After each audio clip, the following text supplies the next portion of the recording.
And we'll begin today's hearing to receive testimony on the posture of the National Guard Bureau and reserve components. I'd like to start by thanking our witnesses. Stephen Nordhaus, the Chief of the National Guard Bureau, Lieutenant General Robert Harter, the Chief of Army Reserve. My understanding is that Vice Admiral Lacore is unable to testify this morning due to an illness. We obviously hope she recovers quickly. Welcome Rear Admiral Luke Frost, Director, Reserve Warfare, Office of the Chief of Naval Operations, in her absence. Lieutenant General Lonnie Anderson, Commander of the Marine Forces Reserve, and Lieutenant General John Healy, the Chief of Air Force Reserves. Subcommittee is grateful for your service to our nation, and we look forward to hearing your candid testimony. Our discussion today will be oriented toward the President's budget request for fiscal year 2026. The exact details of the request have not been received yet, but the top-line summary released by the Office of Management and Budget gives proponents of robust national defense plenty to be concerned about already. Annual top-line investment in the Department of Defense is a measure of our national will. It sends a message to allies and adversaries alike about the strength of our resolve, and it appears that the message of the coming year is one of weakness. Nobody in this room needs a reminder of how much the department relies on stable and predictable funding to drive the crucial functions of development, acquisitions, and procurement. Nor is anyone here naive to the increasingly coordinated forces that threaten to undermine U.S. interests around the world. But when we talk about the consequences of shortchanging our armed forces, we have to recognize that these effects are often compounding for the Guard and Reserve. And the harder we have to scrape for funding to meet unfunded requirements of the Department of Defense, the harder it'll be to support the growing needs of the Guard and Reserve. Despite playing an increasingly significant operational role, Guard and Reserve units still struggle to access top-of-the-line kit. Despite so often taking the lead in engagement with allies and partner forces, they face persistent hurdles in maintaining adequate infrastructure, equipment, and personnel. The current strategic landscape and operational realities give us no reason to suspect that the demand for highly trained, well-equipped citizen service members is going to diminish anytime soon. Last year, it was the Guardsmen, including Kentuckians, defending Tower 22 from the Iran-backed attack and sustaining casualties in the process. Adding new missions without adequate resourcing can strain Guard units' training calendars. I'll be interested in the witnesses' candid observations on these headwinds impacting readiness. I look forward to discussing them in more detail during our question and answer period. With that, let me turn to Senator Coons. Thank you, Mr. Chairman. Thank you to the witnesses here today. This is the first Defense Appropriations Subcommittee hearing of fiscal year 2026. It is very unusual to hold a budget hearing without a budget. The President's annual budget request is required by law. Understandably, it typically lags in the first year of any new administration, but the Department of Defense, I'm told, is not likely to submit its detailed budget materials until next month, which will make this one of the most delayed budgets ever. Meanwhile, our troops continue to operate under a full-year continuing resolution for the very first time in history. That legislation also cut billions of dollars in defense spending for the first time in recent memory. I should note the Senate was ready to end fiscal year 2025 in December, ready to enact, fiscal year 2025 appropriations in December. The Speaker refused, and the incoming administration did not object to a continuing resolution and its impact on DOD, which we warned about. So my message to my colleagues and the department is this: we need to stop making budget history. I firmly believe the chairman and I can craft a reasonable consensus defense appropriation bill with the help of our subcommittee members to provide what our troops need and deserve. Chairman McConnell and I see eye to eye about the challenges we face from Russia, China, DPRK, and Iran, on the importance of supporting and engaging with our allies around the world, on the need to strengthen innovation, invest in the defense base, and improve munitions production. I also firmly believe that Chair Collins and Vice Chair Murray can reach an agreement to fund the entire government in a responsible way. If others will put aside fringe ideas about unlimited presidential power and radical budget cuts. We have not yet really begun on our full-year budget process, but time is running out. We need accurate information from the department about its needs without OMB standing in your way. And we need a department willing to state publicly that continuing resolutions are harmful and unacceptable. We need a commitment from the executive branch to stop attacking our role and core functions, and a commitment from our colleagues to defend Congress's power of the purse. If we don't all step up to do these things, I fear we risk making more history for which we will not be judged well. I look forward to doing my part. Now to today's hearing on the Guard and Reserves. I'm a strong proponent of the Guard and Reserves. My own Delawareans serving across our state have done excellent work and service. It requires an extra level of commitment to keep one's civilian life and career going and to be ready and willing to drop all of it at any moment for your nation. For our part, Congress and this subcommittee must ensure each of the components testifying here today are trained, equipped, and ready to answer that call. This subcommittee has to ensure you are ready for a demanding conflict, especially in the Indo-Pacific, at the same time tending to domestic needs. We know the Southwest border deployments are taking more time and money, and I believe risk eating into readiness and training. I'm concerned our nation has crossed a red line by asking our military to serve effectively as law enforcement personnel domestically, something I will ask about during this hearing.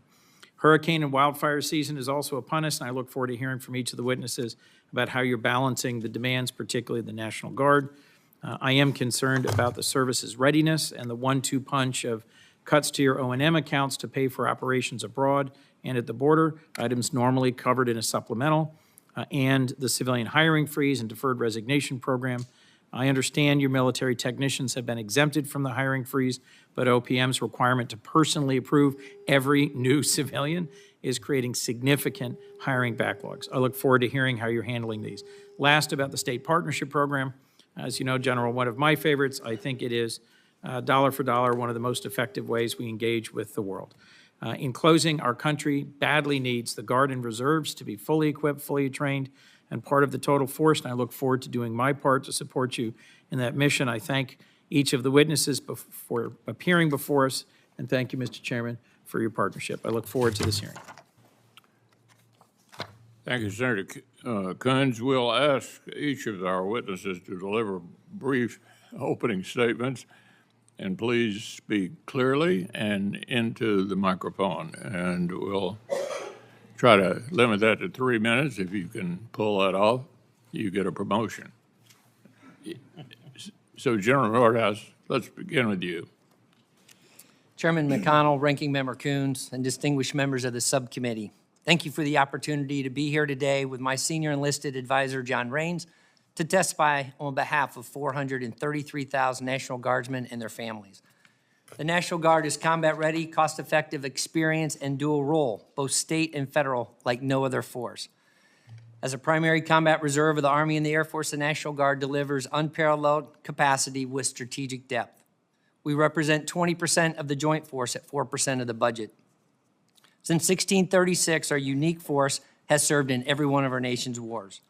The National Guard's mission triad of homeland warfight and partnerships aligns perfectly with the President's vision of peace through strength and the Secretary of Defense's priorities to restore the warrior ethos, rebuild our military, and reestablish deterrence. In today's complex and dangerous strategic environment, your National Guard has 34,000 guardsmen globally engaged, serving in every combatant command. We are building elite units with combat power to deter our adversaries and, when called upon, win our nation's wars. We will prioritize our warfighters, champion duty status reform, full-time support, military technician modernization, and improving medical access to build readiness. In the homeland, we operate 15 to 16 aerospace alert sites defending our skies. We are perfectly postured to support the Golden Dome Initiative, leveraging our expertise in air and missile defense and unique capabilities in strategic missile warning and ground-based interceptors. We currently have 6,000 guardsmen securing our southern border. Additionally, our counter-drug program disrupted $13 billion in illegal drugs last year. In disaster response, the National Guard responded to 6 hurricanes and 62,000 wildfires, supporting our communities and saving countless lives. To sustain this ability and investments in foundational readiness accounts such as flying hours, facility sustainment, restoration, modernization, weapon system sustainment, and base operating support are critical to our military. As a warfighting force, the National Guard provides 40% of the Army and 30% of the Air Force operational forces. Our combat readiness was demonstrated on 13 April when our DC National Guard F-16s neutralized enemy drones and missiles in defense of Israel and supported by our Tennessee National Guard's KC-135s. To date, this operation earned 11 Distinguished Flying Crosses. To continue to be interoperable, deployable, and integrated with our joint force, we must recapitalize concurrently with our service, along with those platforms of helicopters, infantry, squad vehicles, fighters, tankers, and cyber. NGB is also a pillar of our modernization and critical to the warfight. Our partnerships across every zip code and 60% of the nations worldwide build trust and capacity and resilience to strengthen our national security. Federally, we work with interagency partners countering drug trafficking and defeating cyber threats. And globally, our state partnership with 115 state partner nations conducted 1,000 engagements in 2024 at 1% of the theater security cooperation budget. The National Guard is lethal, ready, and postured to secure peace through strength and deliver decisive victory if needed. With your continued support, we will transform at speed, delivering an incredible value to America. Your National Guard is always ready and always there. Thank you, and I look forward to your questions. Thank you, General. General Harter. Chairman McConnell, Ranking Member Kuhn, and distinguished members of the subcommittee. On behalf of the more than 180,000 soldiers and civilians and their family members that make up your Army Reserve, it is an honor for me to be here today, along with my command chief, CW5 LaShawn White. Simply put, your Army Reserve exists for one purpose: to deliver combat-ready soldiers at point of need in support of the Army and the nation. First and foremost, I want to thank you for your continued support of our warrior citizens. NGB specifically makes a tremendous difference for the Army Reserve as we look to keep pace with modernization efforts. We are thankful for the $131 million appropriated this year. NGB drives combat readiness for our formations, and our combat readiness is critical. During a recent mobilization tabletop exercise, Army planners highlighted that 99% of all Army bulk fuel transportation support resides in the Army Reserve. 99%. We are not a strategic formation. We are an operational force by design and necessity. We are the enabling force for the joint fight.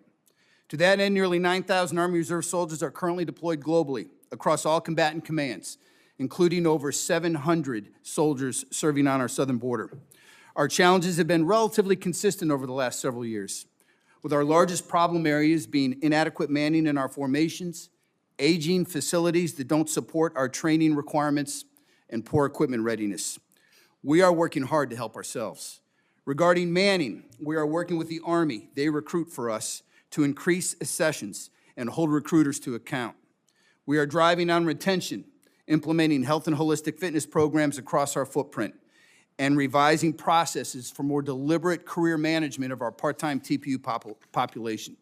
On the facility side, we are thankful for our military construction and sustainment dollars, but we simply are not resourced to adequately maintain or sustain our aging reserve centers.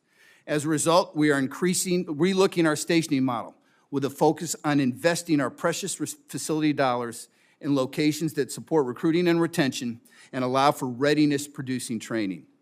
Finally, maintaining our equipment is hard. Nearly 80% of our equipment is stored at equipment concentration sites located across the country. These sites are funded to just 50% of our full-time mechanic requirement. To offset this challenge, we've initiated a pilot program to store critical fleets at 4 locations in Europe and the Pacific. And we've remissioned our internal support maintenance companies to conduct their annual training at our centralized sites, turning wrenches, fixing our equipment, and improving readiness. There are 3 areas that I would ask for your continued support. First, continued support of our reserve pay accounts, RPA, despite our end strength challenges. We are aggressively managing our people and seeing increased participation rates at our battle assemblies. RPA dollars make a difference. Continued support of NGRIA. NGRIA allows us to procure modernized equipment that drives lethality and readiness.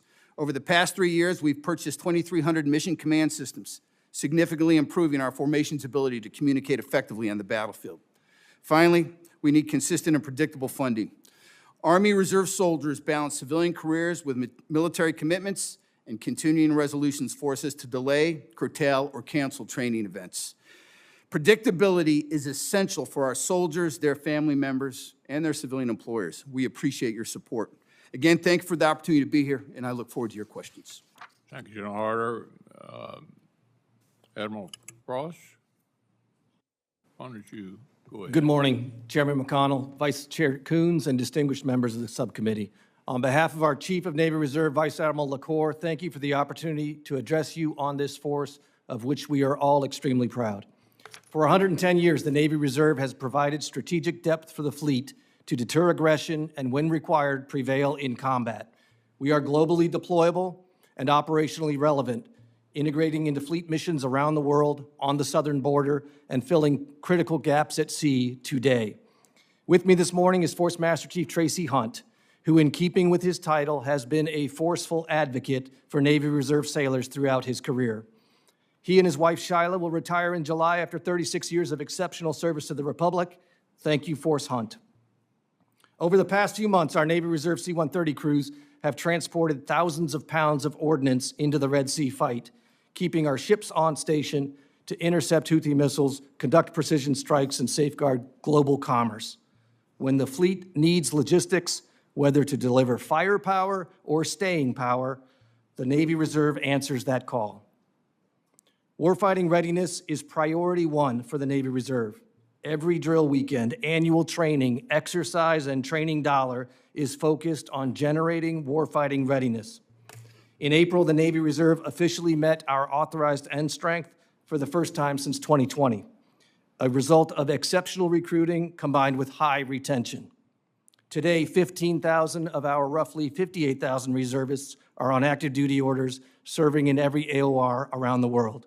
We deliver the Navy's intelligence and expeditionary combat capacity at half of the total force, and our Reserve Logistics Support Wing, flying C-40s and C-130s, operates 24/7, 365 in INDOPACOM, EUCOM, and CENTCOM. The Navy is designed to operate as a distributed maritime force, which demands an agile supply chain, and the Navy Reserve fulfills that demand. As Admiral Lacore has shared with many of you individually, the C-130 Tango Hercules, operated exclusively by our reserve component, is the Navy's only long-range intra-theater organic airlift for oversized cargo. That capability is in high demand from our fleet commanders. Last year, Navy Reserve airlift transported more than 80,000 passengers and 20 million pounds of cargo, sustaining expeditionary and carrier strike groups in every theater, delivering dive and salvage teams, resupplying critical munitions, and providing vital repair parts to keep P-8s on patrol in the high north, to keep F-35s flying in the Pacific, and Aegis destroyers on station in the Red Sea. However, our fleet is aging and lacks the integrated survivability systems to operate in a contested environment. Recapitalizing with the KC-130J remains our #1 equipment priority to ensure we can effectively execute and sustain intra-theater logistics missions in persistent operations today, in 2027, and well beyond. We're grateful for the strong bipartisan alignment on that priority. Finally, NGRIA is an essential appropriation as well for the Navy Reserve, and we are grateful for these high-impact dollars. But we need more. My requirements greatly exceed the Navy's percentage of NGRIA, and we would benefit from a more balanced apportionment of NGRIA because the Pacific fight will undoubtedly stress the maritime services. Chairman McConnell, Vice Chairman Coons, and members of the committee, thank you again for your continued support of your Navy Reserve and our sailors, civilians, families, and employers who execute and enable our mission success. I look forward to your questions. Thank you, Admiral. General Anderson. Good morning. Chairman McConnell, Ranking Member Coons, and distinguished members of the subcommittee. Thank you for the opportunity to testify on behalf of the Commandant of the Marine Corps about your Marine Corps Reserve.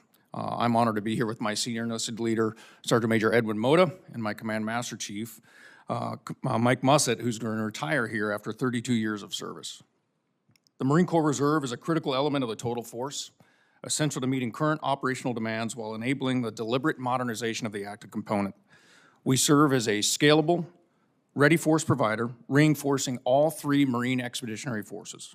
We prioritize battalion-level deployments, but retain the flexibility to deploy smaller, mission-tailored elements to meet our emerging requirements. It has been a busy year since my last testimony. Reserve Marines are increasingly assuming operational missions that give active units the time and space to retrain and modernize. This balance between crisis response and future force design is fundamental to our strategy. Initiatives like the Littoral Craft Companies exemplify how we're integrating new platforms and capabilities into reserve formations while supporting our services' experimentation and innovation. But time is not on our side. From a reservist perspective, the 2027 Davidson window isn't 19 months away. It's 72 drills and 30 days of annual training. That's all the time we have to build and maintain lethality required for the pacing threat. So every repetition counts. Our training must be deliberate. Our investments must be targeted. And our reserve members, already balancing civilian careers and family commitments, must have access to modern platforms and realistic training on day one. Continuing resolutions and budget uncertainty introduce challenges to these opportunities. We thank this committee for continued support through NGB, especially for the Marine Corps Reserve. It's not just a funding line, it's a warfighting requirement. These funds allow us to field and sustain the platforms, communication systems, and equipment that Marines need to train as they fight. NGB enables reserve forces to integrate with active forces by equipping them with modern capabilities at pace. And with a 99% execution rate across recent fiscal years, the Marine Corps Reserve has proven its ability to execute with discipline and speed while maintaining our service's clean audit. The Marine Corps Reserve is not a force in waiting. It's a globally engaged operational force. We're deployed forward and delivering combat-ready Marines to meet today's and tomorrow's security challenges. And the Commandant has made clear that fully engaging the Reserve component is one of his top priorities. Reserve Marines bring unmatched depth, resilience, and asymmetric advantage to the fight. And with your continued support, they will remain not only a force in readiness, but a force of consequence. Thank you, and I look forward to your questions. Thank you, General. General Healy. Chairman McConnell, Ranking Member Coons, distinguished members of the subcommittee, on behalf of the 67,000 men and women of the Air Force Reserve and my senior enlisted advisor, Chief Master Sergeant Israel Nunez, it's an honor for me to be here today. The Air Force Reserve embodies warrior ethos through operational capability, strategic depth, and surge capacity across every core mission, both overseas and here at home. With a proven 72-hour response time, we are always ready. Whether it's combat operations, hurricane hunting, or fighting wildfires from the air, we're supporting federal, state, and local agencies ensuring the safety and security of our citizens. From those citizens, we recruit and train from the best our nation has to offer, holding them accountable to uncompromising standards. If properly resourced, citizen airmen are the cost-efficient solution to the Department of the Air Force, providing more Air Force. We operate our installations 28 days a month with just 25% of our force. Compared to our active duty counterparts, we deliver mission-ready airmen for only 30 cents on the dollar. We are efficient, accessible, experienced, and we are lethal. The Flying Hour program is the foundation of our mission readiness and lethality. However, the $145 million O&M mark in the full-year CR left us $26 million in the hole. Flying Hour required plan will likely exhaust program funding by early September, putting aircrew proficiency at risk. Our FY26 budget request outlines our Flying Hour requirements, fully trained, agile, combat-ready aircrew. The best operators obviously need the best equipment, so thank you for the $132 million of NGB, but our readiness is still at risk. Disproportionate Air Force Reserve legacy divestment without programmed recapitalization fails to provide equipment parity. By 2030, our CAF portfolio will decrease from a 20-year average of 9% of the total force to just 3%. This represents a 44% loss in operational surge capacity, sidelining the world's most experienced Title X fighter pilots. Concurrent and proportional fielding provides significant return on investment through affiliation and retention, but that is not happening. Modernizing platforms drives the DoD's competitive advantage to deter Chinese aggression. Through strong international relationships underpin deterrence. And in the past year, we've established the Reserve Allies and Partner Program, or RAP, to formalize international partnerships and have conducted 28 bilateral engagements with 19 key partners. We're building partnerships through key leader and mill-to-mill engagements, deliberately planned exercises, and force development. Our allies and partners' interest in Air Force Reserve integrated base defense and a professionalized NCO Corps helps build successful global partnerships and serves as a powerful deterrent. Thank you for the opportunity to appear before you today and your continued support of the Air Force Reserve, our citizen airmen, and their family. I look forward to your questions.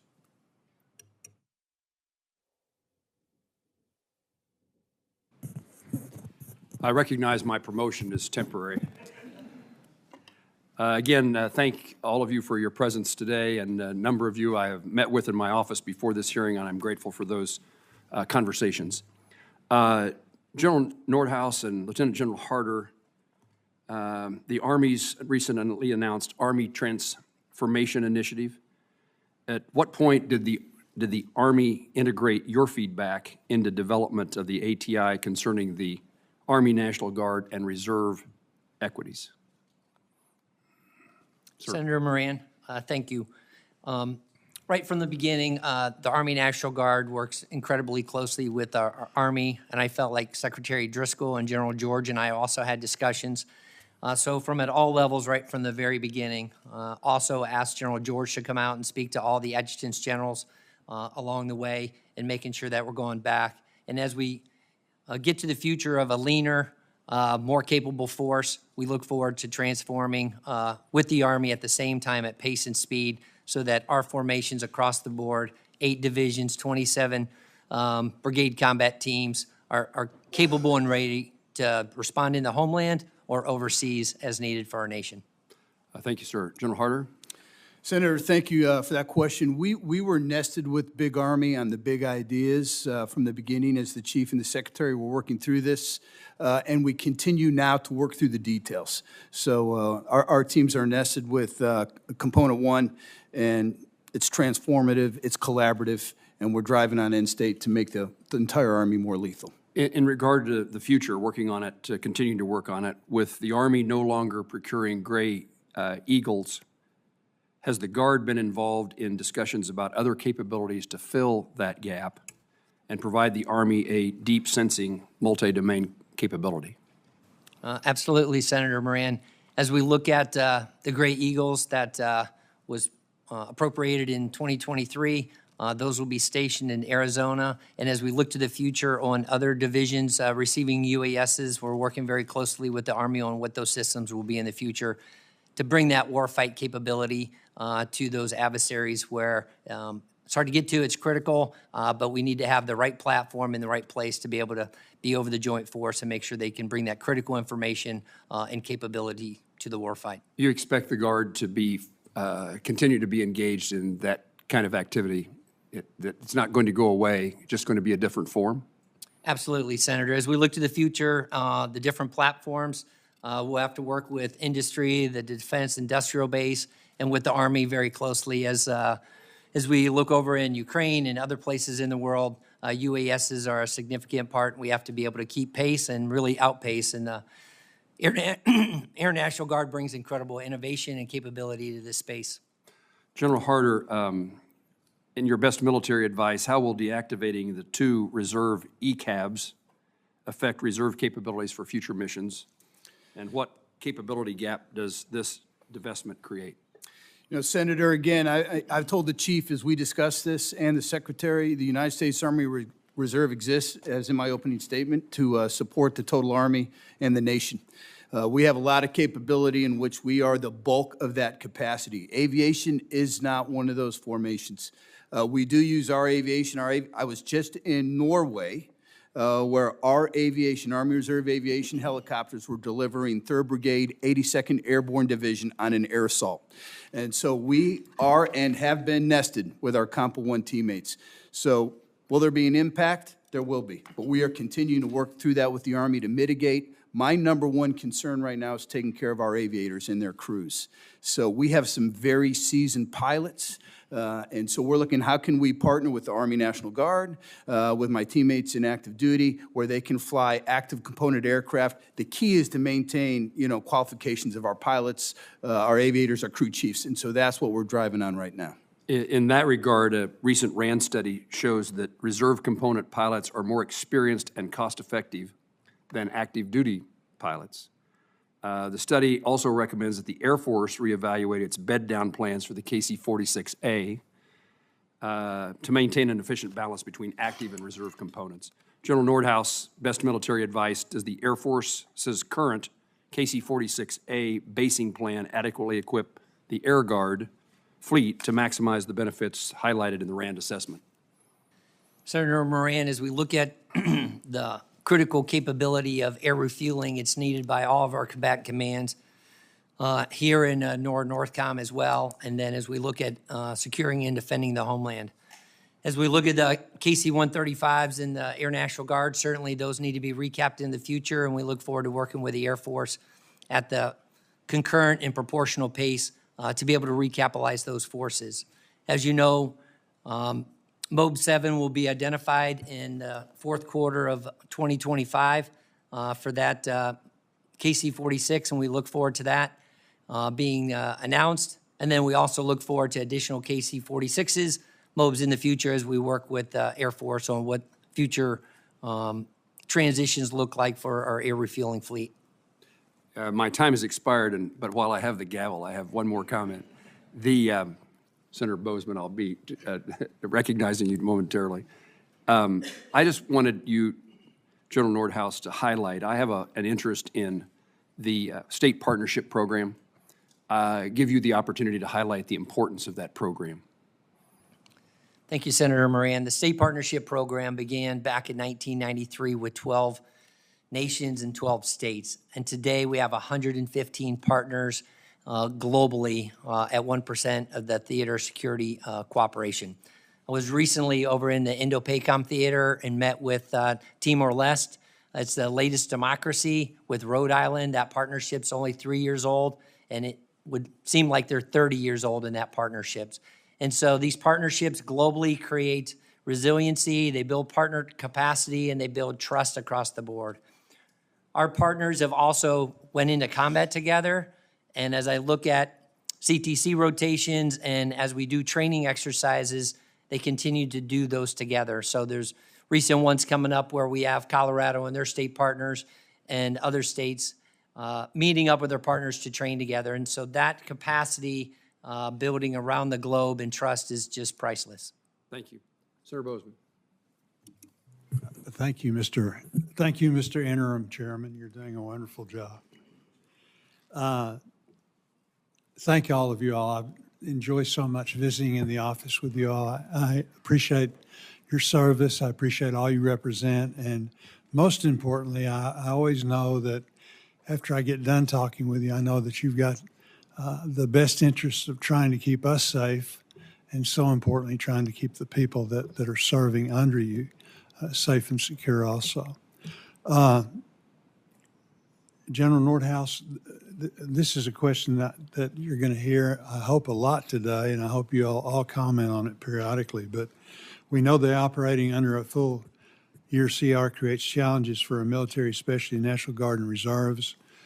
Can you explain how the fiscal year, full year CR has impacted readiness and what the potential impacts of a second consecutive full year CR would be on the National Guard and Reserve components? Senator Bozeman, thank you first off for Congress in the year-long CR added NGRIA funding and state partnership program funding and AGR funding. And so we appreciate even under a CR, funding was added to keep those critical programs going. As we look at CRs, certainly any budget uncertainty creates challenges for the force as you look at what dollars are you going to have to be able to do exercises and training, what equipment are you going to be able to buy, and making sure that you can have our guardsmen ready to go as you go through the year. And so any fiscal challenges or uncertainty there can slow that down. And then as we get into the summer months, you have to, once the money comes in, then you got to accelerate to get that training done. We also have our guardsmen that are going to school and things like that, so it makes it more challenging. But the National Guard, 430,000 strong, always ready, and we're finding ways to mitigate that where we can to make sure that we maximize every dollar that Congress gives us to get after readiness and lethality. Very good. General Nordhaus, we are thankful for everything that the National Guard is doing to support the Joint Force and Arkansas. With the DoD focused on cost savings, the Guard offers a unique, cost-effective alternative to counter rising cost of the active force.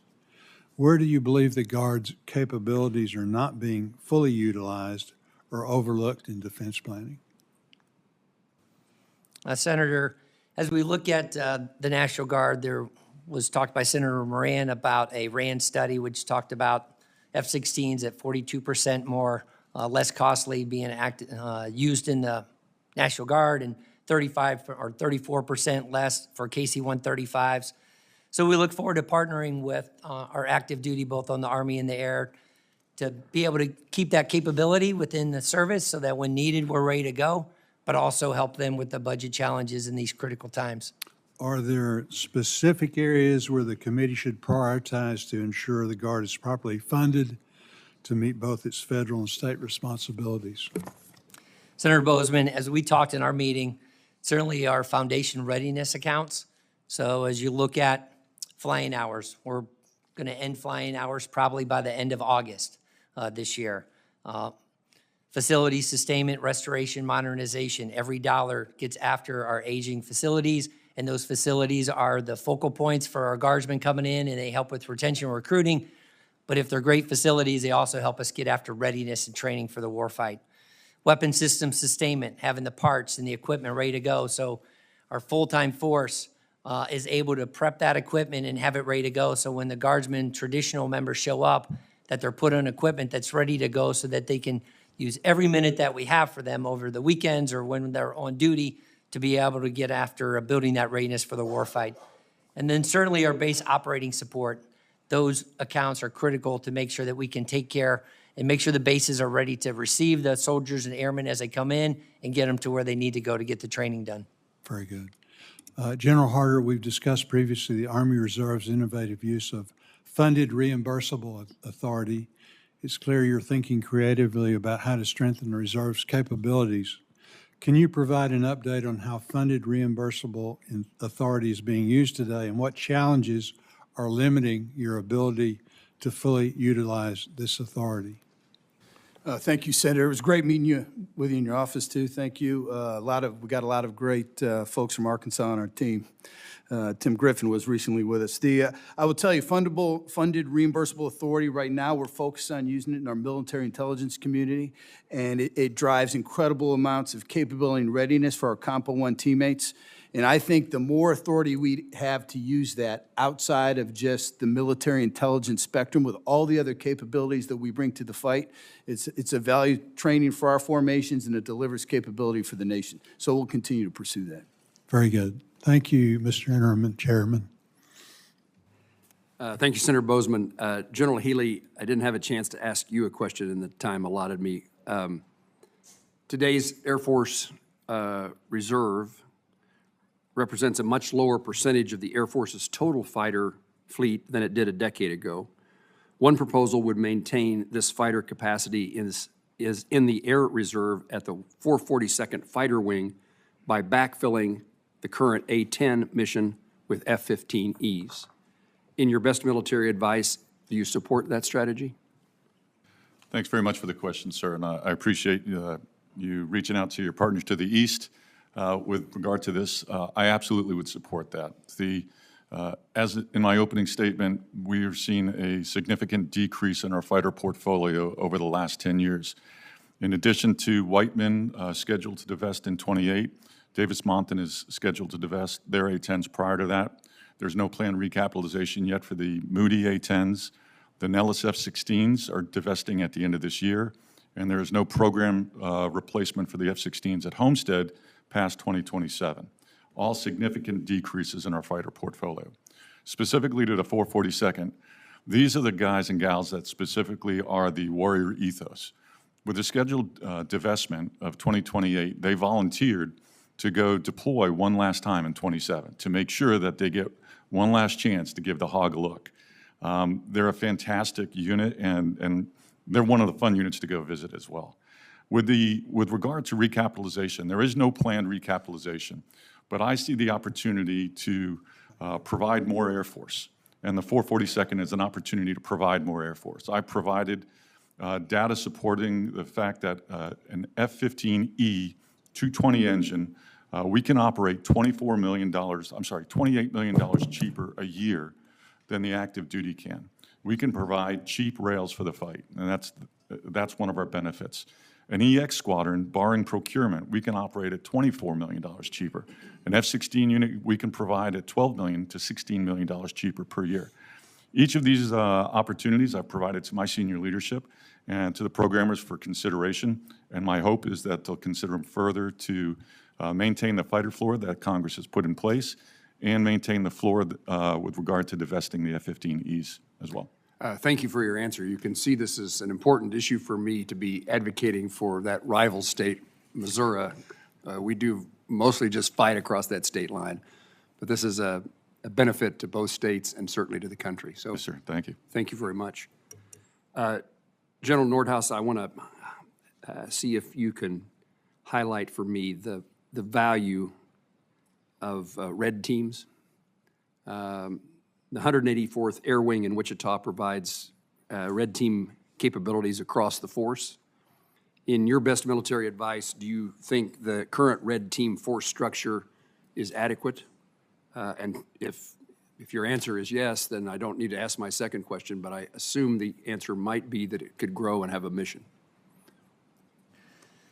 And Senator, I just want to make sure I understand the question. You're talking about your cyber red teams? Yes, yes, sir. Excuse me. Yeah, as we look at the cyber capability in the Air National Guard, it is robust. We have 12 cyber protection teams right now and multiple capabilities across on the Army National Guard side as well. Cyber is a growing area where we look at not only defense, but offensive capability, and the red teaming to be able to come in there and work back and forth is critical. I look forward to working with the Air Force and the Army on cyber across the board as we look into the future, because cyber is critical to the defense of our homeland and our national security, not only across the states as we look at state critical infrastructure and defense critical infrastructure, but we have to make sure all those gaps and seams are closed. Thank you, sir. Senator Bozeman. General Healy, when we last met, you mentioned the Air Force Reserve had recently launched the Reserve Allies Partners Program. Could you share more about that effort and explain how the Air Force's Reserve Program differs from the National Guard State Partnership Program? Thanks, sir, for the question. First, I am envious of the State Partnership Program, and for quite a while we were looking at what could we do as an Air Force Reserve on par with that. We had noticed about 2 years ago that we were doing exercises with the British Royal Air Force Auxiliary doing aerovacs, but they were unplanned, they weren't deliberate exercises to emphasize our interoperability. Last year, during the preparatory for HACD, Representative Case from Hawaii asked me what my relationship was with the Philippine Reserves, and I told him we had none. Since that time, we've developed a Reserve Allied and Partners Program. We've had tremendous acknowledgement and a tremendous interest. Last year at the Royal International Air Tattoo in London, I had 2 air chiefs from European countries come to me and say, I want to figure out a way to put my airline pilots who have recently retired back in the seat in a time of war. I handed them my business card, and we'll talk it further. There's an overwhelming interest from countries in the Pacific on how do we do integrated defense logistics or leadership, IDLC, a course we run at Youngstown, Ohio, which is an advanced base defense course. There's tremendous interest from The Philippines honor professionalized NCO Corps. Australia wants to do medical exercises, deliberate medical exercises. Canada wants to do CE to CE. So that's essentially how we differ from the state partnership program. We provide, as I put it to the air chiefs when I meet with them, a virtual buffet of choices with regard to the entire Air Force Reserve in our portfolio. And what do they want to draw from that? Where do they want to gain experience, understanding from that? We absolutely are looking at the successes that the state partnership program has had, and we're trying to take advantage of those to get up to speed as soon as we can. We've got no budget for it. It's out of hide, but with growth, we'll increase budget as well, sir. So is it appropriate to say which countries you'd like to target? Sir, typically what we're looking at is targeting larger air forces with established reserves. So interestingly enough, for instance, the Royal Air Force Reserve is only 3,000 people, but then my Air Force Reserve is actually bigger than the Royal Air Force. So we look at scales in terms of how we can work together, but specifically we're trying to go to countries that have an established reserve already. Very good. Thank you, Mr. Chairman. Senator Bozeman, thank you. Starbase, I've taken an interest in, General Nordhaus. But following the CR, our fault, not yours, we've experienced these temporary closures of star bases, and that is troublesome to me. And again, we'll do everything we can one more time to make sure we don't have another continuing resolution. But how long, how can the current funding get this program through this fiscal year? What do you expect? Will there be another pause, or can we get through the fiscal year with the money that you have? Senator Moran, first off, I'd like to give a shout out to both of your adjutants generals as star bases go across the 54. There's 90 locations, and General Venerdi and General Bridges, once again, just do amazing work. And so as we look at this star-based program, I don't have the exact dollars, so we'll have to get back to you. But I know how important those programs are, the STEM, and what they bring to the fight and to our youth as we get after building our youth so that they have those engineering and mathematical skills that we hopefully bring into the National Guard or to our armed forces so that we can have the best and the brightest and the most skilled, capable people to defend our homeland, respond in the homeland, and win our nation's wars if needed. I'll get back to you on the statistics and facts. Thank you very much. We were discouraged to learn that star bases were going to conclude their work, and enough money, fortunately, was found to keep them temporarily going. I would like to see that we make it through at least this fiscal year and give Congress another chance to, and the administration, to get its work done. And thank you, Senator, for the support. You're welcome. My final question is of the leaders here who have not answered this question, for the record and for our use with our colleagues, what's your experience with the continuing resolution, what the consequences? Help us make the case that a continuing resolution is not, I mean, we've never done what has happened this past year has never happened before. Tell us why it shouldn't happen again. And I'm not sure, several of you have spoken about this, but if you have something you'd like to make the case for us or help us make the case, I'd be glad to hear your answers. General Anderson, you seemed anxious. Yeah, well, from the maritime side of the table, Senator, we'll, Yes, sir. I have three different areas really in the CR, and again, thank you for the NAGRIA under these conditions. That was certainly helpful. But where it most affects us is people. As you know, with reservists, our most precious resource is time. And what I lose is time with reservists under a CR. How? First of all, the active duty support orders, those have been turned off for the rest of the fiscal year, or any additions to that, I should say. So some of that would certainly affect our exercises and training. What we see as we integrate with the active component, as they have to reduce some of their exercises due to their operational funds being reduced, is that now there are limited opportunities for our reservists to train alongside our active component, which is exactly how we're going to operate in Indo-PACOM.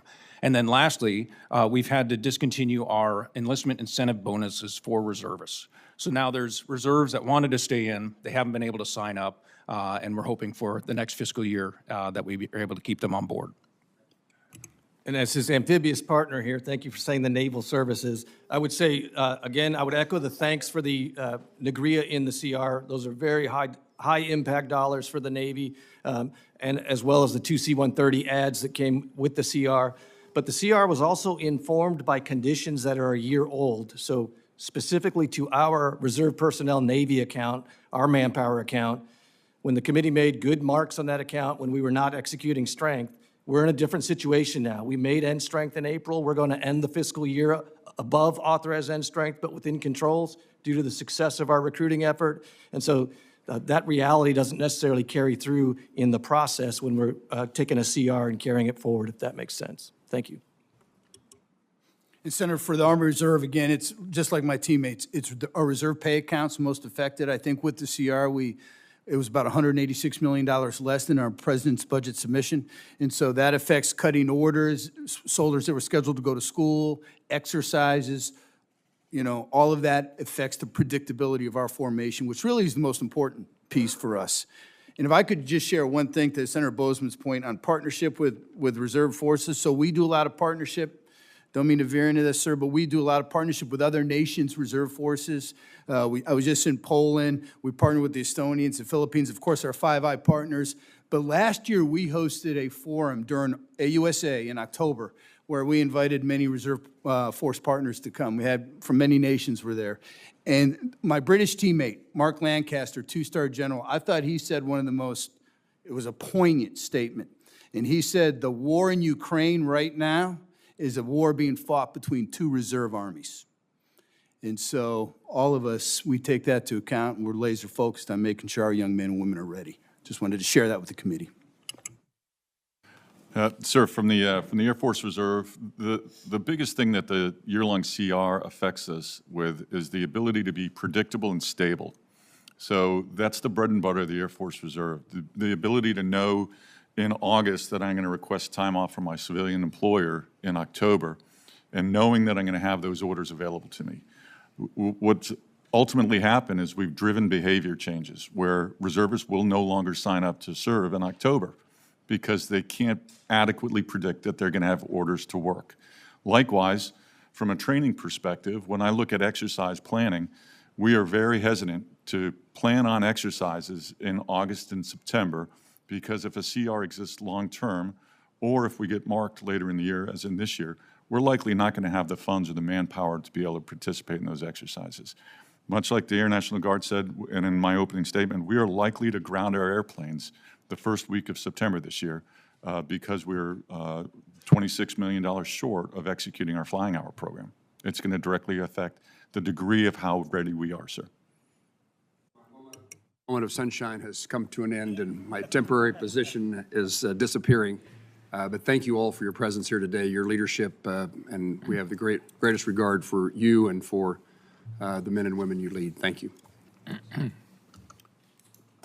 Senator Coons and I had a couple of votes, so I'm not quite sure where you all are, but let me address the things that I'm concerned about briefly. Well, what are the lessons that the National Guard and Reserve are drawing from ongoing conflicts in Ukraine and the Middle East, particularly regarding the changing nature of warfare, including the use of drones and other emerging technologies? And how are these lessons influencing training, force readiness, and future resourcing?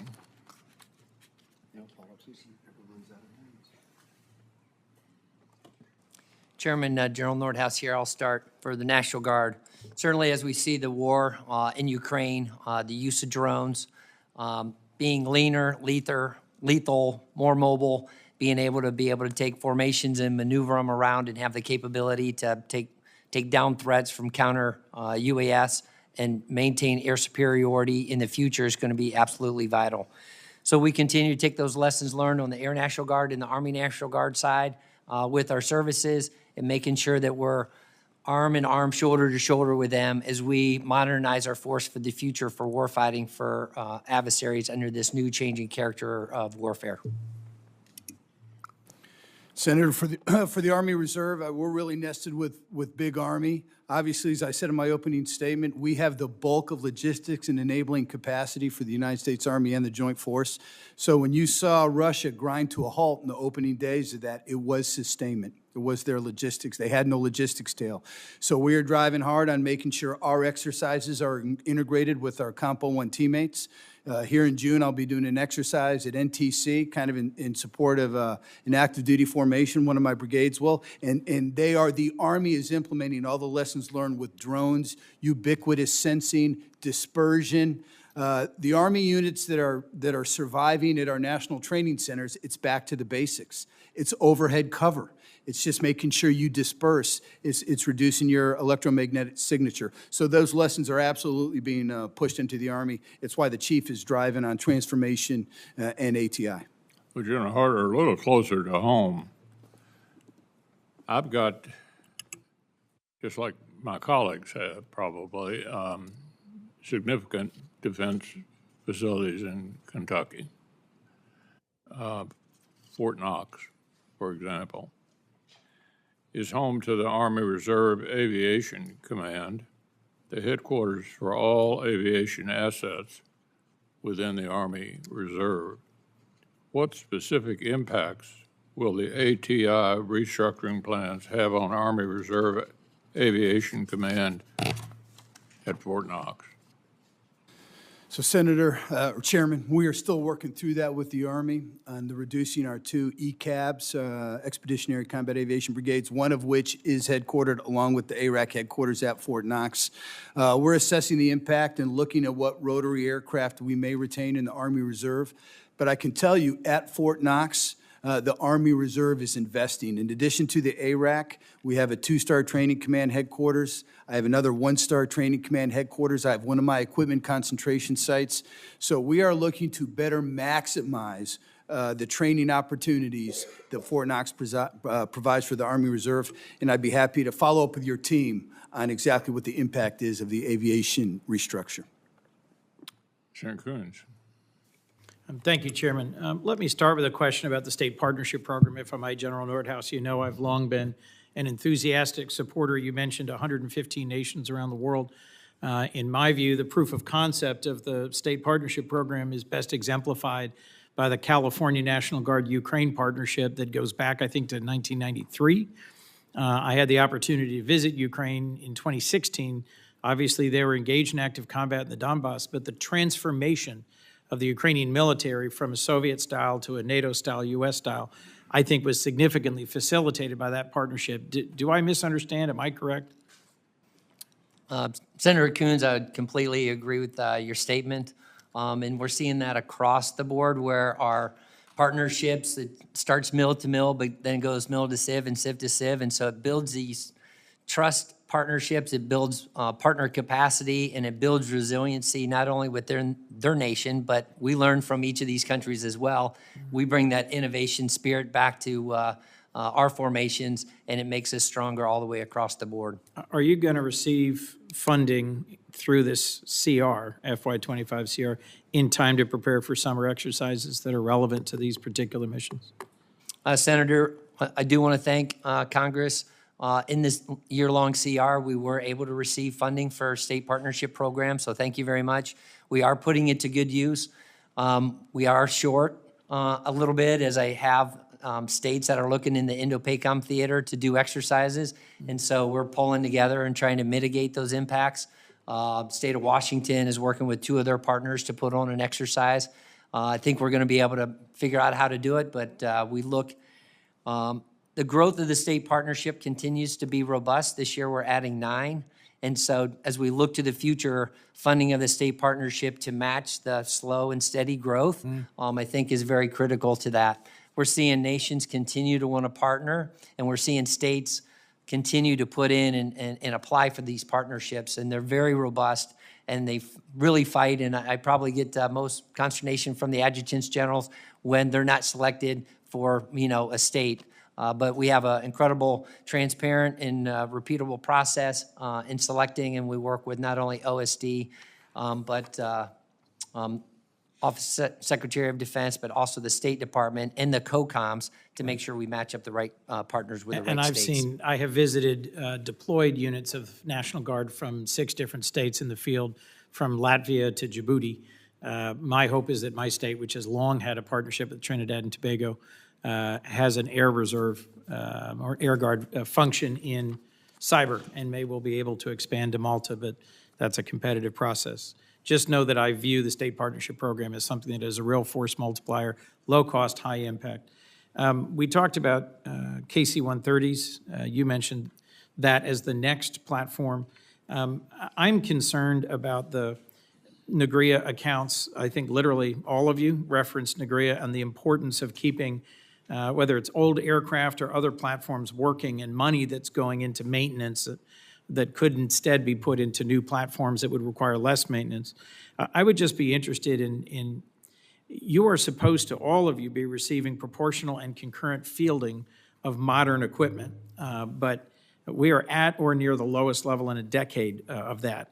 Air Force Reserves, for example, spends nearly 70% of your NGRIA allocation just to keep very old aircraft working, money that could go to modernization. Because of, again, the 166 in Delaware. I'm very attentive to the C-130J modernization, but I'd be interested in your view about what's the value of modernization upgrades for C-130Js? What's the value across any of your services for more NGRIA funding and that balance between maintenance and upgrade? I'll start with General Nordhaus and then move to Lieutenant General Harter and then move to Lieutenant General Healy, if we might. I could see interest. Thanks, Senator Coons. I'm going to quickly take you back to my time flying the F-16 over forces in Iraq. And so I'm over the top, and without NGRIA, I wouldn't have a Lightning pod that I could have used to save lives on the ground. I wouldn't have had the engine in the jet to give me the thrust capable to meet and defeat threats.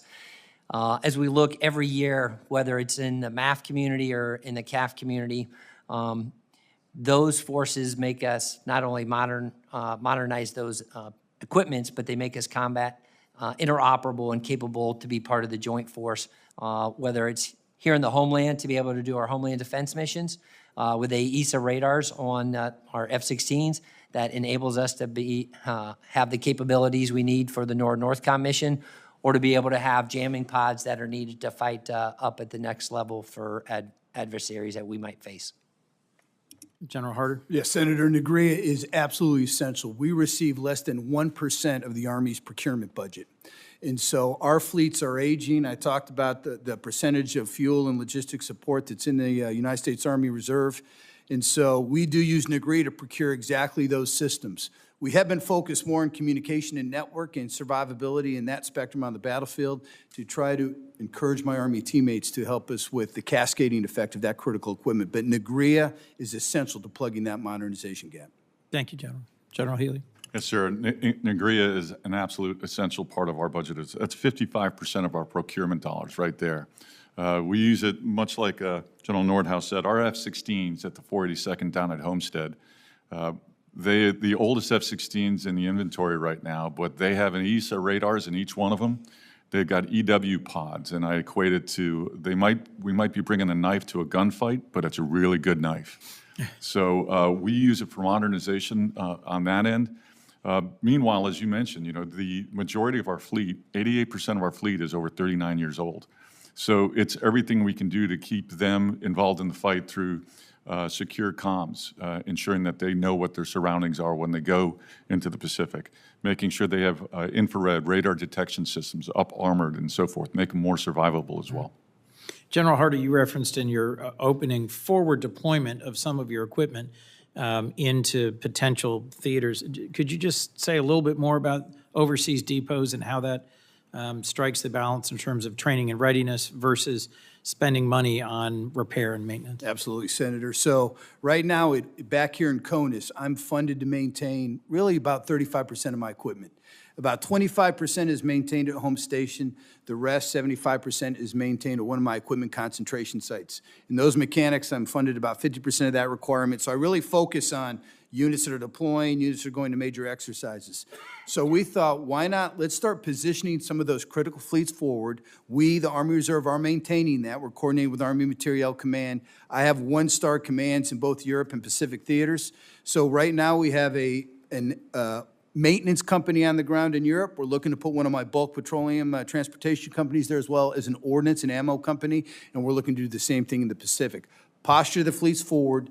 The Army Reserve we're the ones with the equipment that's going to be called upon. Let's, close the gap on time and distance. Should something bad happen, let's have it in theater. We'll maintain it, and we're going to continue to work that pilot, Senator.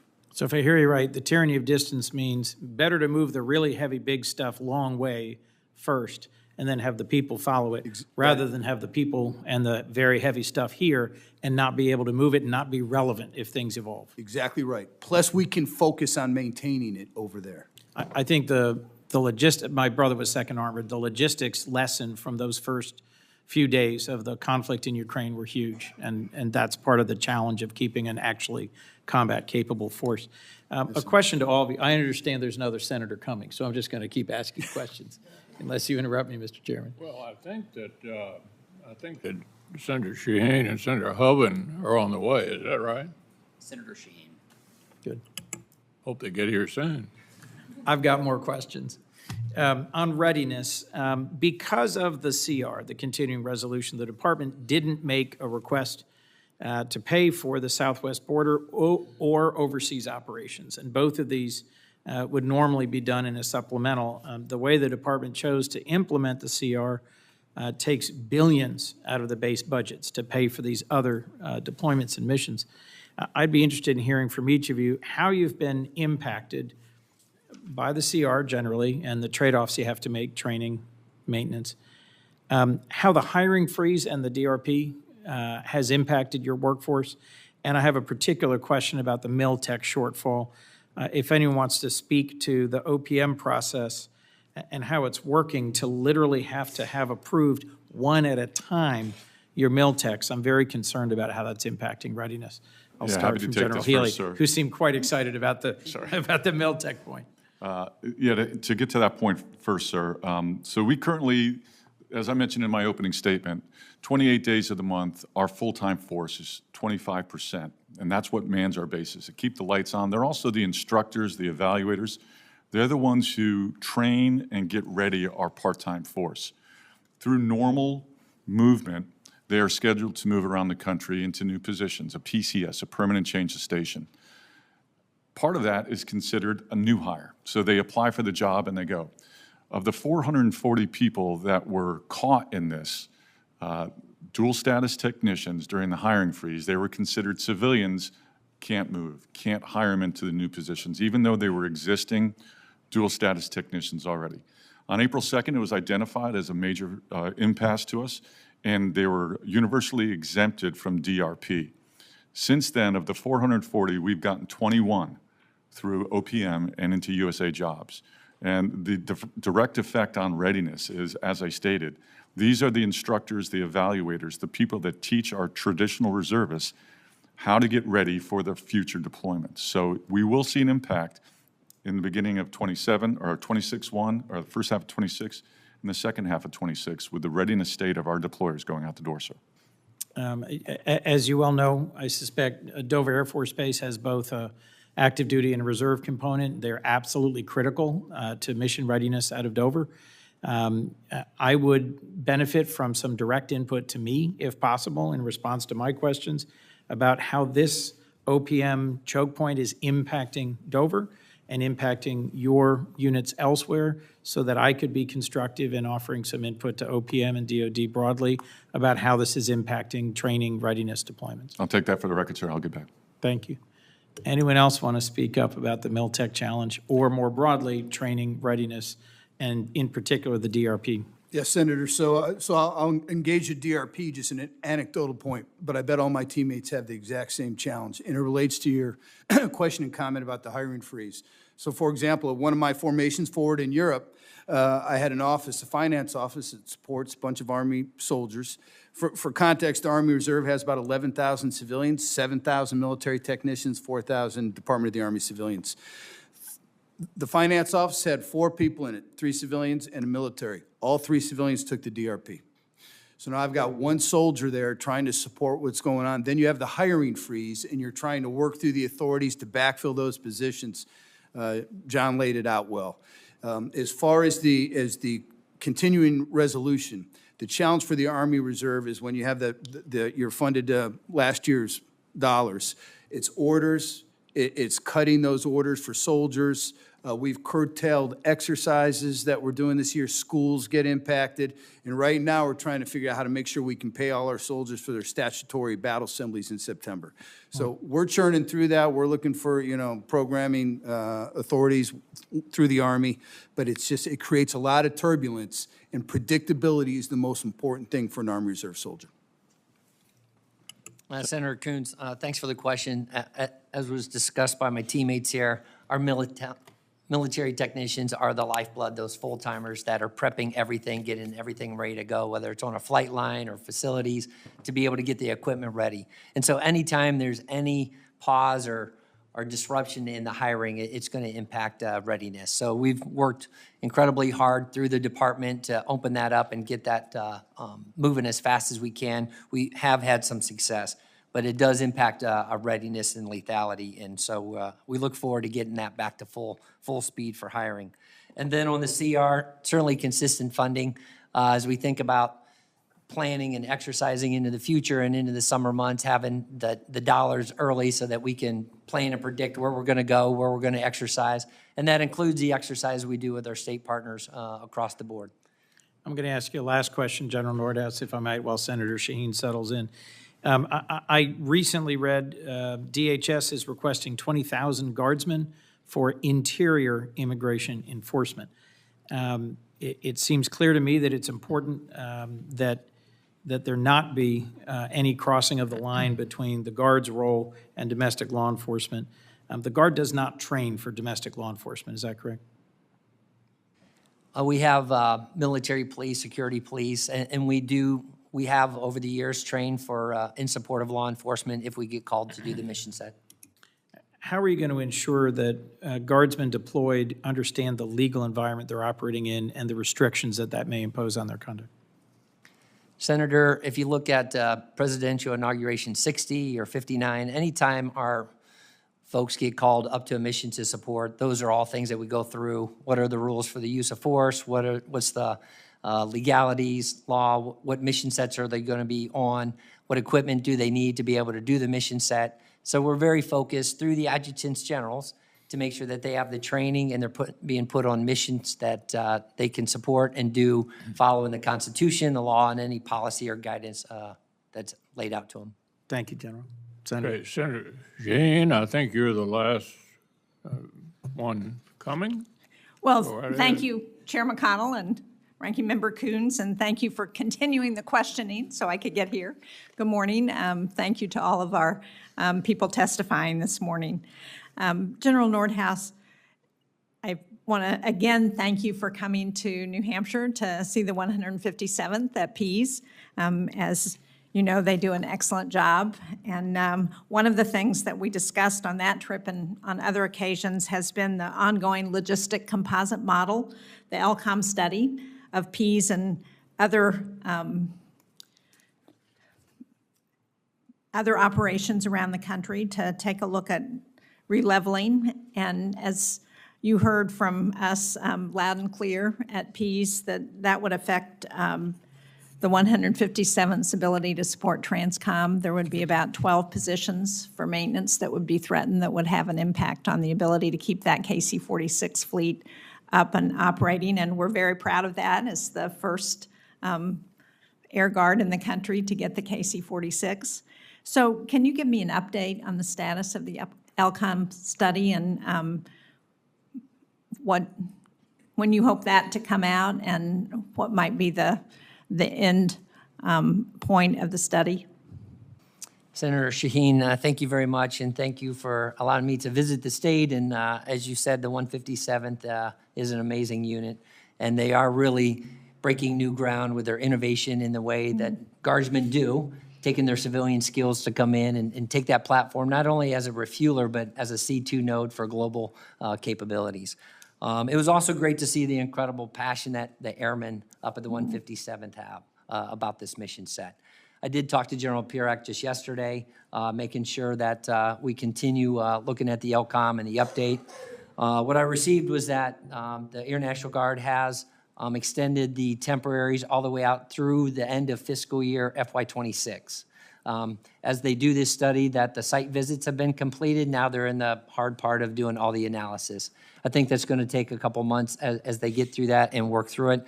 But we know that we're focused on getting to the right outcomes there.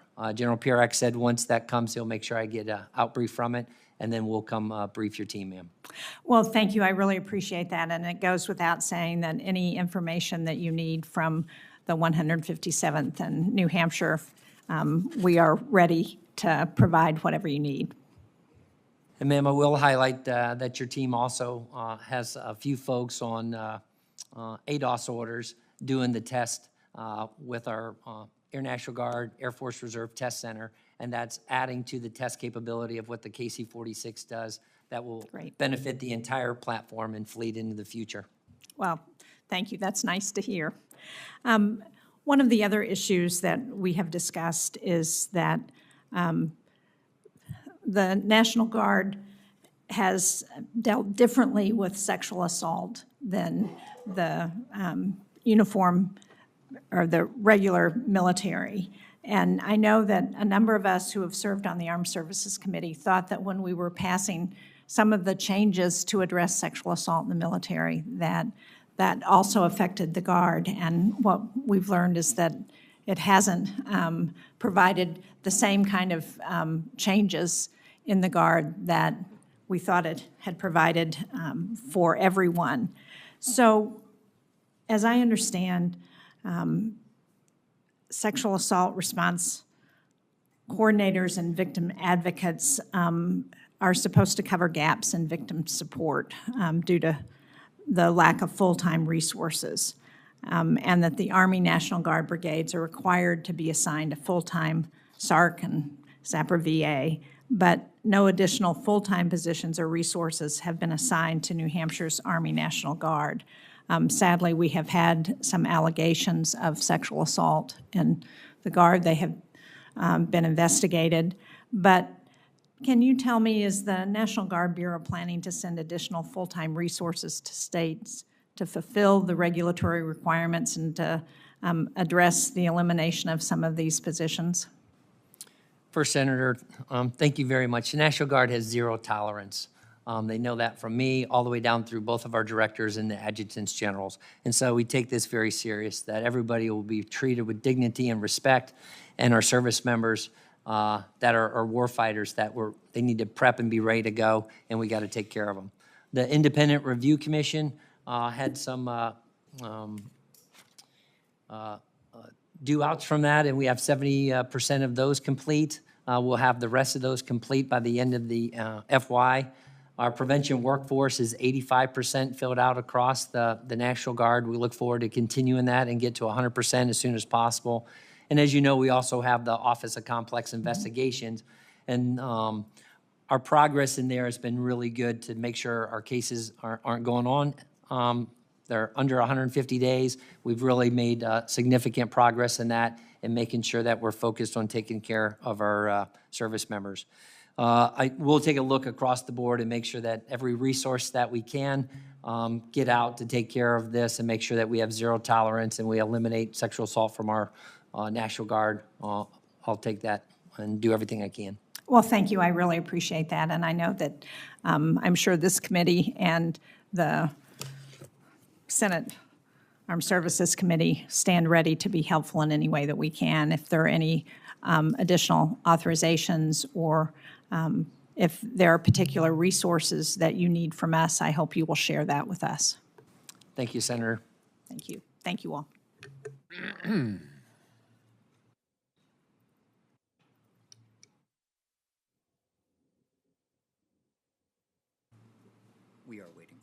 I need to leave shortly, and is Senator Murkowski? We understand she is en route.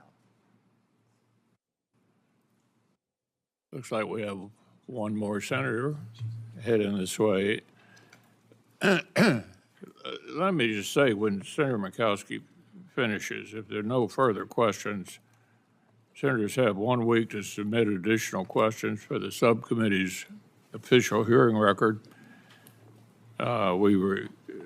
We request for a response from our witnesses within 30 days after that. And we'll stand in recess after Senator Murkowski finishes up. While we wait for Senator Murkowski, Rear Admiral Frost, you referenced, if I recall correctly, hitting your end strength and having particularly successful recruitment and retention. That's been a challenge across many different branches for different reasons for many years. Why have you seen particularly successful recruitment and retention? I appreciate the question. First of all, I think we took ownership of the recruiting mission for our prior service part of the force, which is 2/3 of our force, and that has really made a difference. We stood up under the Navy Recruiting Reserve Command, 5 designated reserve talent acquisition groups that have gotten after that problem ourselves, and I think ownership makes a difference, and we've done it. We're also 5 years into a transformation effort across our force as a resource sponsor to shift from what has been an operational support mission over the last 2 decades of the global war on terror to great power competition and to prepare for 2027. And I think that relentless focus on mission and warfighting readiness is important and resonates in the force as well, and we've seen extremely high retention. If I could take just a second as well to mention your logistics tie to Ukraine. I think that's really important for the Navy Reserve, and the same challenges that you've seen in that relatively compressed battle space. If you consider the Pacific and what we're going to face there, that's what really underscores the importance of us recapitalizing to KC-130Js that are going to double our sortie rate, that are going to pump gas twice as fast to customers on the wing, that are going to triple our footprint that those individual aircraft can cover, and then push 8 times the gas into the fight. That is going to allow us to cover that dispersed battle space, so that's something really important for us to get after, so I appreciate your support on that. Senator Ricketts and I just traveled to the Philippines and Taiwan together, and probably the most impactful day we had was flying in a P-8 over the West Philippine Sea and seeing the breadth of that actively contested space, and then working through the difference between logistics on the ground where your resupply is coming from Poland right into Ukraine as opposed to your resupply coming from half a world away. Absolutely. Aerial logistics were born in the Pacific, really, in World War II. And the 5 days after Pearl Harbor is when a Navy reservist named Dutch Schildhauer established the Naval Air Transport Service that becomes the Military Air Transport Service that, frankly, evolves into TRANSCOM. So that was an extremely astute observation, sir. Thank you. Senator Coons, if I could, I got to, along with my shipmate here, mission and purpose is what keeps our reserve forces in. And as we have 12% of our Marines deployed forward, our reservists today, including Indo-PACOM. So there's a good chance you saw some of our Marine reserves over there in the fight. And I think that's how we're able to keep the numbers where we are. I'm actually 500 over the NDAA requirement this year. So Marine Corps Reserve is doing exceptionally well. Great problem to have. Yes, sir, it is. I don't mean to delay Senator Murkowski. I'm just enjoying myself here. So, thank you, Senator Coons. I appreciate that. And gentlemen, thank you for your leadership. Thank you for being here today. I had an opportunity to have direct conversations with several of you. I appreciate that. We are forever grateful for the leadership that you provide. Certainly the Reserve and the Guard forces are so very important to the security of our country. We certainly see the value and the benefit and are appreciative every day in my state where we see crucial operations performed daily. This is everything from the aerial refueling for the fighter jets that are up there pushing back on those Russian bombers off the coast. The search and rescue missions, of course, which are so key, the 24/7 radar operations. We see the value every day. So I'm just very grateful and thankful for that. General Nordhaus, let me begin with you. We had a chance to talk about the program element code leveling and where we were last year on this, recognizing that we were able to increase AGR positions across the Air Guard in the FY25 NDAA. We funded those new billets that we provided to the DoD after we passed the CR, so we're good there. The general question to you is, does the increased AGR positions, do they help alleviate the manpower challenges that you're facing?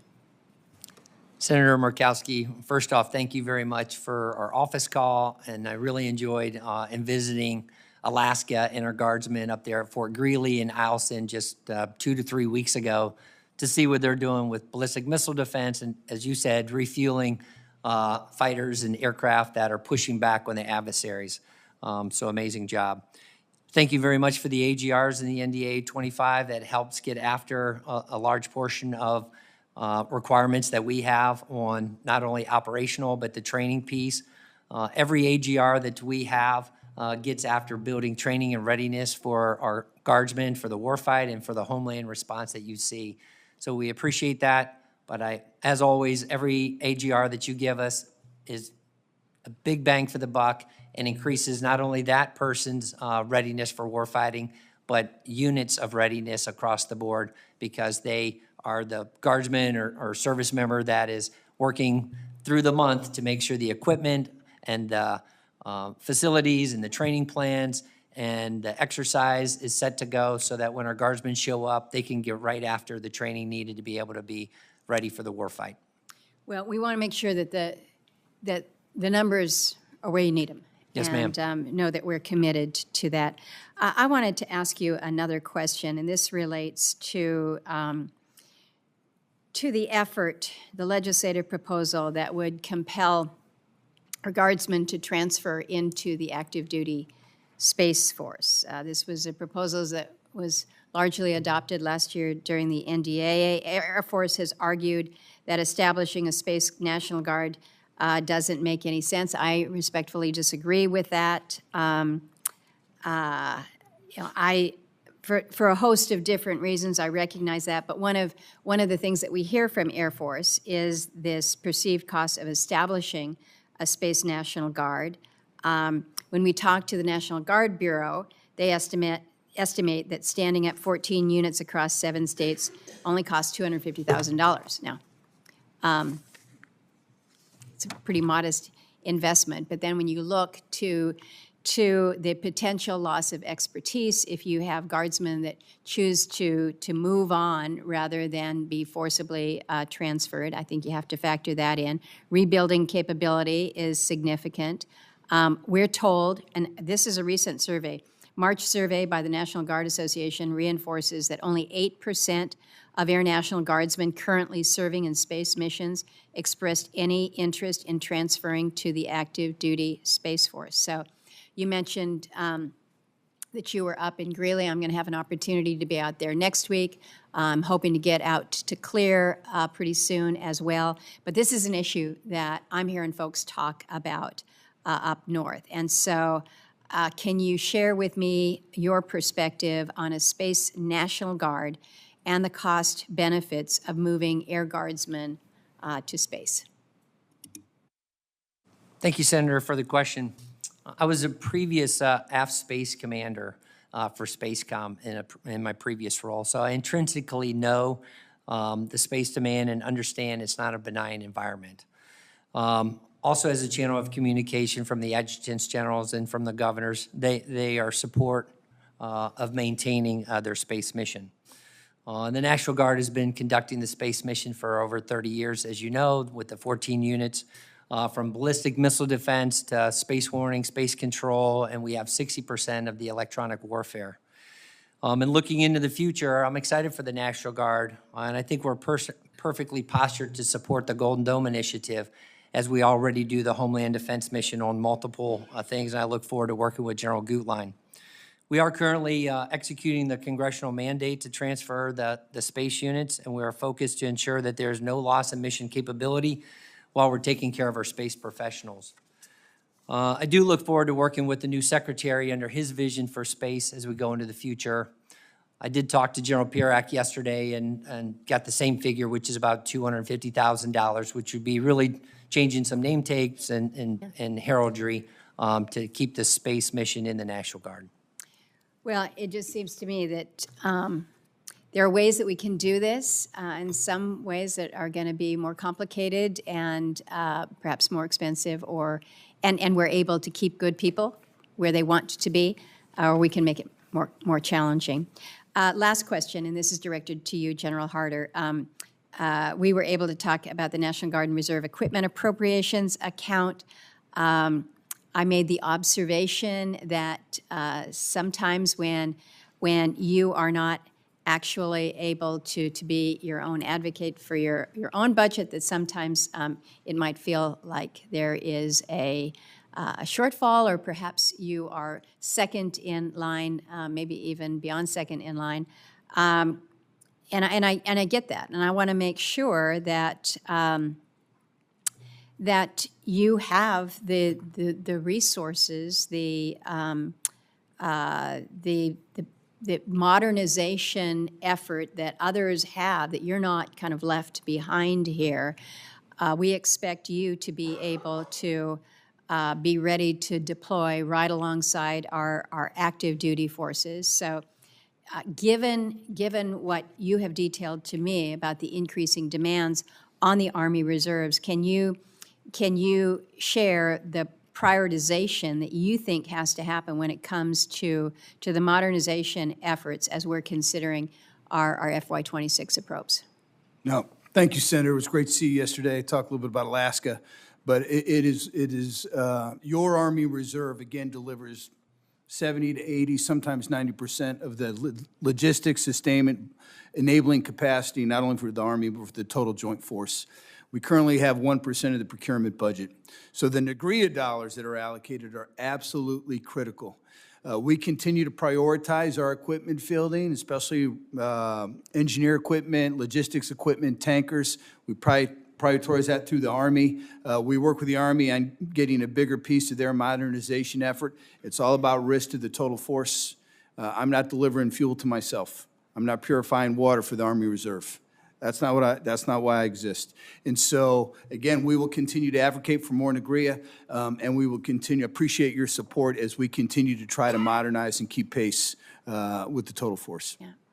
Well, Mr. Chairman, you know, we focus so much on those that we're actually able to see, that are out there executing the mission, and we forget that jet doesn't get up in the air without the fuel. And how does the fuel get there? It's kind of like, how do the lights turn on around here, right? We forget about all that. We cannot forget about that. We have to make sure that when we're talking about our budgets, we make sure that it's executed fully throughout the line here.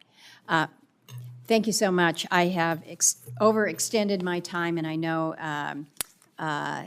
our panelists have been here for a period, and just, again, appreciate the leadership and the opportunity to raise some issues. Thank you. Thank you, Senator Murkowski. Thank you to all of our witnesses. Thank you for your service, and appreciate your testimony today. And with that, this hearing is adjourned.